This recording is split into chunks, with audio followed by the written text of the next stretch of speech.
I used to be a Gohan hater. Oh, don't mind me, I'm just giving you some time to write your angry comment on how I don't understand the true meaning of the show and how I lack intellectual credentials. Okay, listen, I simply can't agree with sacrificing your life for a character that peaked at the age of 12, especially when the fanbase is one more prayer to the god of neglected children from being a cult. I'm sorry, if you can say with confidence that this guy is your favorite character, you might want to see a trained professional because the levels of copium in your bloodstream are reaching critical mass. Symptoms may include statements such as, Ultimate Gohan wasn't that bad. But one day I was listening to Unme no Hi, which is indisputably a banger whether you're a Gohan lover or not. On this particular day, I decided to scroll to the comment section and found this comment. Yeah, I felt completely humbled in just about 250 words. The comment isn't perfect, very few YouTube comments are, but the point is conveyed quite clearly. I can nitpick all day, but Gohan is a well-written character, and that's an undeniable fact. Until the Cell Saga, you'll never catch me validating adult Gohan sympathizers. The character of Gohan contrasting with the world that was established before him, on top of perfectly executed foreshadowing, made for one of the most hype and heartbreaking scenes in the whole anime, rivaling that of the original Super Saiyan transformation and Majin Vegeta's final explosion, establishing Gohan as the most well-written character in Z. From the beginning, Gohan seems misplaced. In a universe where martial arts is a highly popular and lucrative career path, the main character spends half the show training, the other half dead, most of the time both, and a crying child is as good a reason as any to commit murder, Gohan is a pacifist. He's a gentle kid. He likes peace, nature, books, his mom, and enslaving dragons. He's not too fond of fighting. In fact, he tries his best to avoid it. While in battle, he often assumes a defensive role and tries to stall out time until someone else comes to save him. He does not fight to win, he fights to not lose.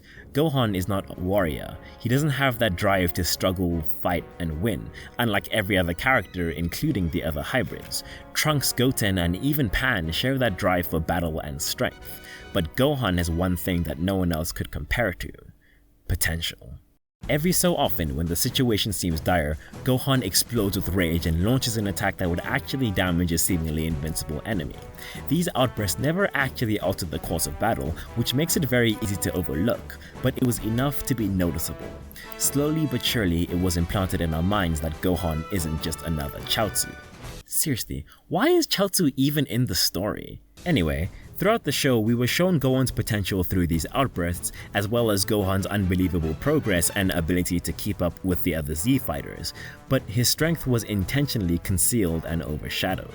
When Raditz was destroying, dismantling, wrecking, ruining, smashing, shattering, crashing, blasting, and dilapidating Goku and Piccolo, Gohan was able to land a clean headbutt on Raditz's space chest and fracture his space armor, when Goku and Piccolo had done no damage until that point. When Nappa and Vegeta came to Earth, a 4-year-old Gohan was just about 1.35 Yamchas, which was about 0.85 Kians, which was about 1.1 Krillins, which was about half a Piccolo. And when Gohan got his potential released by Super Kami Guru, he was as strong as Vegeta when he landed on Earth initially. There are probably a few more examples, but you get the point. Gohan didn't end up doing a lot, but if we even the playing field and compare him to a kid Goku, Gohan is leaps and bounds stronger, which is a fairly basic conclusion to come to given enough thought. You really didn't need an egotistical wannabe YouTuber to tell you that, but the point is that we didn't think about it. All our attention was on the flashy trump cards, the garlic gun, the Kamiyamama, the Mechanica... the special beam cannon. Gohan's strength was never meant to be blatantly obvious. That's how the potential and combat prowess of Gohan was concealed from us, hidden in plain sight. Before I talk about the Cell Saga, I need to talk about the foreshadowing and importance of the initial Super Saiyan transformation, because it's naturally important to the Super Saiyan 2 transformation. Okay, how can I put this? The foreshadowing for the original Super Saiyan wasn't exactly subtle because Vegeta wouldn't shut the f*** up. Super Saiyan! Super Saiyan Vegeta! Kakarot's not an ordinary Saiyan. Kakarot is a Super Saiyan! But that wasn't actually a problem. In fact, it probably helped. It didn't matter how much blabbering he did, we didn't actually know what a Super Saiyan was. We had no frame of reference to confirm whether what stood before Frieza was what he feared most. No similar transformation had preceded it. We literally had no idea what to expect, and that's why the foreshadowing was effective despite being blatant. The idea was almost forcefully implanted in our heads so that when the transformation actually happened, the concept wasn't foreign. But the same cannot be said for the Super Saiyan 2 transformation. Among many things, one thing that the Cell Saga did very well was perpetuate the narrative that Super Saiyan was the pinnacle of power.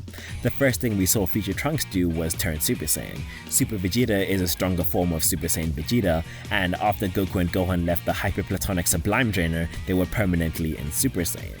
Everything was built around Super Saiyan as the peak. It's only natural to come to the conclusion that it truly is the highest form achievable.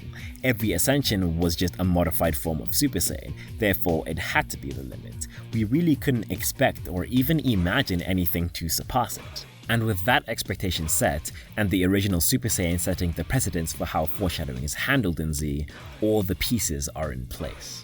Okay, we all know how the story goes, but I'm going to go through the main ideas for the sake of the video. And watch time. Alright, Goku has a kitten fight with Cell and promptly forfeits the match knowing that he's simply not strong enough to beat Cell. Gohan gets set down, and in true pacifist nature, he spends majority of the fight trying to defend himself rather than attacking Cell. Like the naive 12-year-old child that he is, he tells Cell why Goku sent him down there in the first place and about his outbursts of rage and power. This piques Cell's interest, and Cell tries everything in his power to torture the desired outrage out of Gohan, but he doesn't budge. Cell finally decides if single target damage isn't going to work, maybe AoE might, and hence decides to kill everyone Gohan loves via Cell Juniors. Can we please take a moment to appreciate how uncomfy this scene is?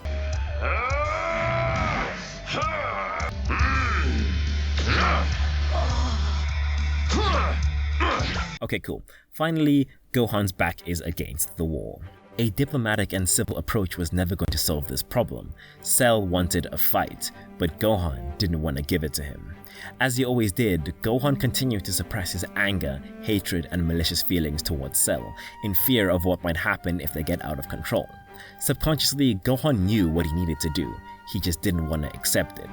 What he needed was someone to verbally express what he already knew, make him face the reality. He needed to hear it. And that is the significance of the 16 speech. Let it go. It's not a sin to fight for the right cause. There are those whose words alone will not reach. Drop the restraints. Protect the things I loved.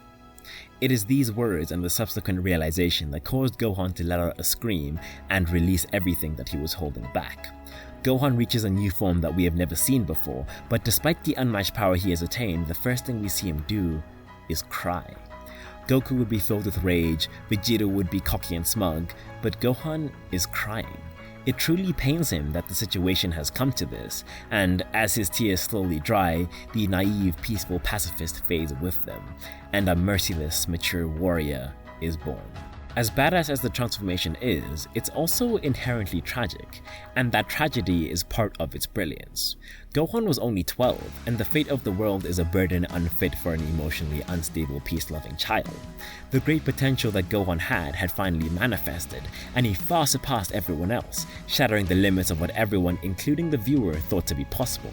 But that power came at the cost of his most defining character trait, the innocence of a child. His unmatched potential and his childlike personality could not exist simultaneously. There was so much internal dissonance in the character of Gohan that went completely under the radar, dissonance that mirrored Gohan feeling misplaced in his universe, dissonance that he was forced to confront in that moment. As a result, he was forced to grow up, deviating from the bubbly pacifist we came to love. Akira Toriyama used Gohan's previously established personality and the foreshadowing of his potential to create a moment that is both incredibly hype and devastatingly tragic, befitting of the character of Gohan and the mismatched world that he was born into.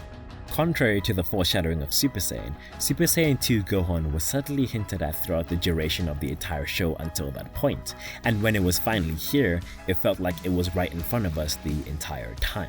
The foreshadowing was definitely simple. DBZ is a kids show after all, but it was incredibly effective, and that is why Gohan is arguably the most well-written character in the entirety of Z, and truly displays the magnificent storytelling ability of Akira Toriyama. I'm sure none of us thought that there was a way to top the Frieza saga. The original Super Saiyan seemed like the natural conclusion to the show, but Akira Toriyama had a plan, and the answer was right in front of us the whole time. Gohan, the mismatched masterpiece.